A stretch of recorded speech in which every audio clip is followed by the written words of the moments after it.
This is my second time trying to film this video. It was a little long the first time and I can't figure out how to edit it on my phone. So if any of you guys know how to edit videos on your iPhone or you know a good app, let me know, please. Okay, so this is just a little update about everything that's going on. It's been a really crappy week. Today I am cycle day 43. I'm 23 DPO. I have notes so I don't ramble this time. Today is Sunday, and not this past Friday, but the Friday before, I found out that I got a positive pregnancy test. And we wanted to tell our family before we put anything online or on Facebook. And I really wanted to wait longer than, 4 weeks to tell people. And my husband said that if somebody asked him if I was pregnant, he wasn't going to lie.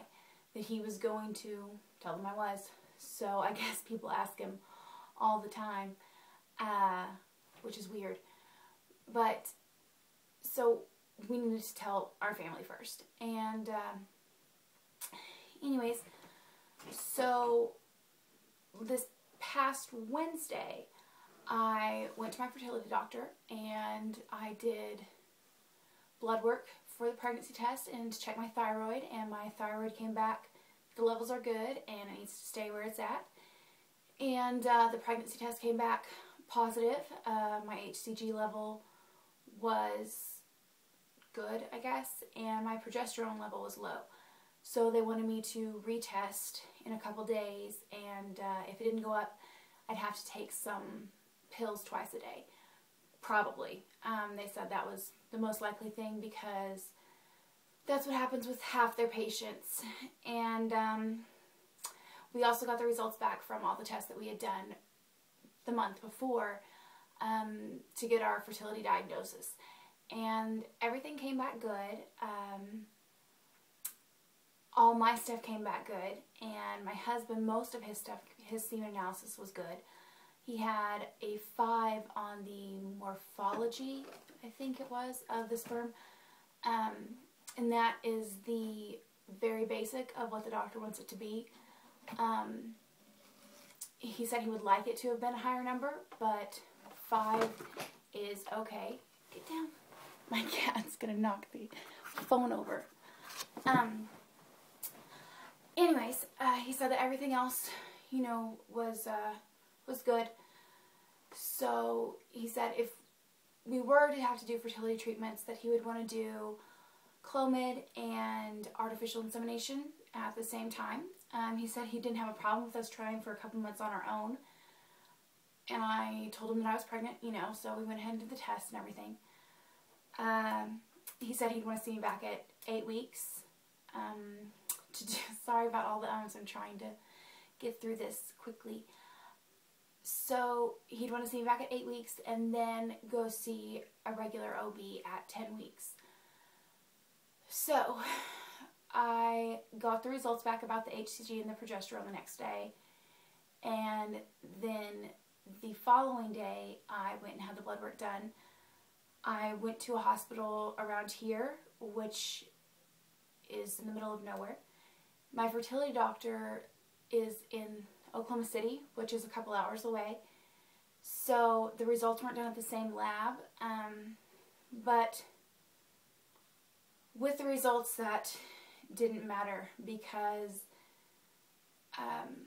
the doctor, the nurse called and said that my HCG had gone down and that this would not be a viable pregnancy. They weren't sure if it was going to be ectopic or if I was just going to have a miscarriage. They haven't got the progesterone levels back yet. They probably won't get them until Monday. But I was having sharp pains in my side on my left ovary area Friday morning and into the afternoon, and I was already at the ER. My grandmother was there for health reasons, obviously, and it's spring break out here, so apparently all the doctor's offices shut down, so the ER was just packed, and it was taking forever to get things done. So I went ahead and I checked in. The doctor said to go ahead and check in if the pains were really bothering me. And, you know, I was pretty upset about what they had called and told me with the pregnancy. I was bawling in the middle of the ER in front of all those people, which was awesome. And, you know, 8 hours later, after a vaginal exam and a regular ultrasound and a vaginal ultrasound, and many doctors looking at the results, a oncologist, no, not an oncologist, a radiologist, the ER doctor, and an OB, they said that I was not pregnant, that it was a cyst on my ovary, and even though my body is telling me that I'm pregnant, that my cervix closed, and I'm nauseous, and sore boobs, you know, all that wonderful stuff, it's apparently not right. I don't know what to think about that. The fertility doctor told me that I definitely was pregnant, so they said to follow up with him, and I'm going to go see him tomorrow. And if you can hear somebody, that's my daughter and my husband. So I'm going to go see him tomorrow. Hopefully, I'm going to call and try to get in to see him. He's, you know, a fertility specialist. He's busy. So that's the plan right now. I'm just waiting for the miscarriage period to happen. It's been really hard. I don't really feel like there's anyone around me that knows how I'm feeling. Nobody ever knows how to comfort people. That's just the normal. Unless you've gone through it yourself, you don't know what to say, and even if you have, you still might not know what to say. It sucks. Even if I was not pregnant, I still thought I was pregnant and told everyone I was pregnant. And I still feel the loss of losing, you know, a pregnancy.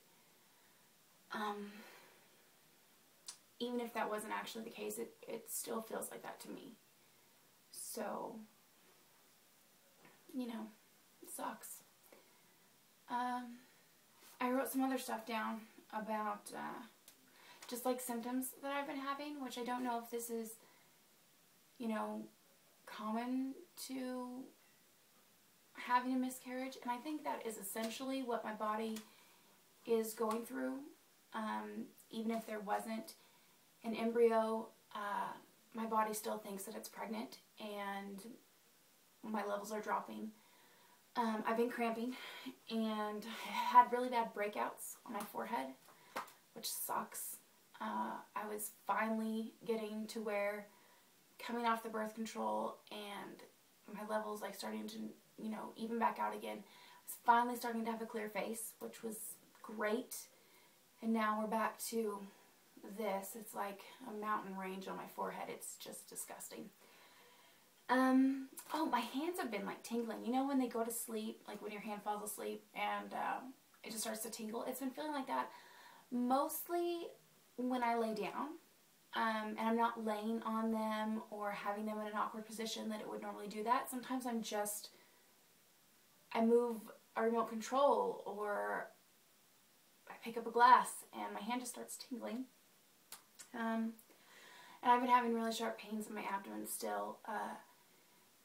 They said that the cyst on my ovary is not big enough that it would cause a rupture, and that it will probably be absorbed back into my body. So, yay cyst, I don't know.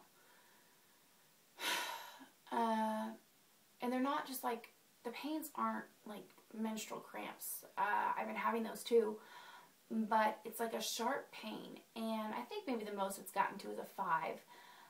Normally it's around a 3, between a 1 and a 3. I mean, it's not super, super painful, but it's almost like someone's stabbing you. Like, it's just real quick, and it hurts for a minute, and then it's gone, which I'm sure it's not what it feels like when it stabs you, but it's not lingering pain. I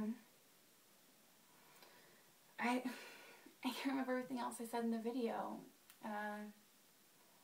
Definitely did better this time. Cried a lot in the last one. I really need to put a video without me crying. That's probably important. You know, we really want another baby, and it's just hard to go through everything and feel like, you know, you're alone. And I know that I'm not. I know that, you know, I have you guys, and I have some women that I've talked to since I was pregnant with my first daughter. We met on Baby Center. Hello, ladies. And we've kept in touch. They were all pregnant with their first child, and were also due in December. And that's how we met up. And they're some of the best people that I've never met. So, and they're really supportive. But in my day-to-day life, people that I come into contact with, it's just, they don't know what it's like. Maybe some of them do and just haven't said anything. I really haven't left the house a whole lot since I found out. Obviously, I'm not going to leave the house like this. But I don't know. I'm not sure how my husband's dealing with it. He asked me how I am, physically and emotionally. And I tell him and I ask him, and he just says fine. And he doesn't, I don't know if he realizes that it's actually gonna happen. He told me in the ER that he was just waiting for the doctor to call and say that they had read the results wrong. So, I don't know when it's gonna hit him. But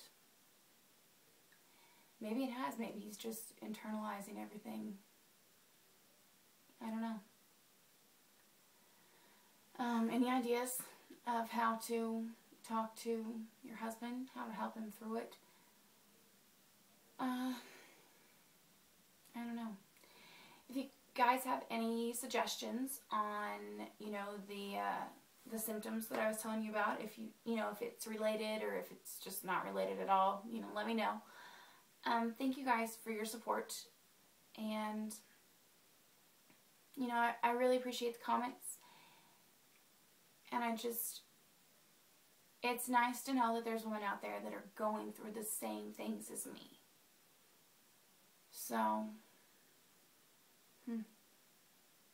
oh, so the day I found out I was pregnant, I bought a Fuzzy Buns, the one size, in like a mustard yellow. It's not the cutest color, but my husband really likes Michigan, and they are blue and gold, so I thought it kind of looks gold, if you guys can tell.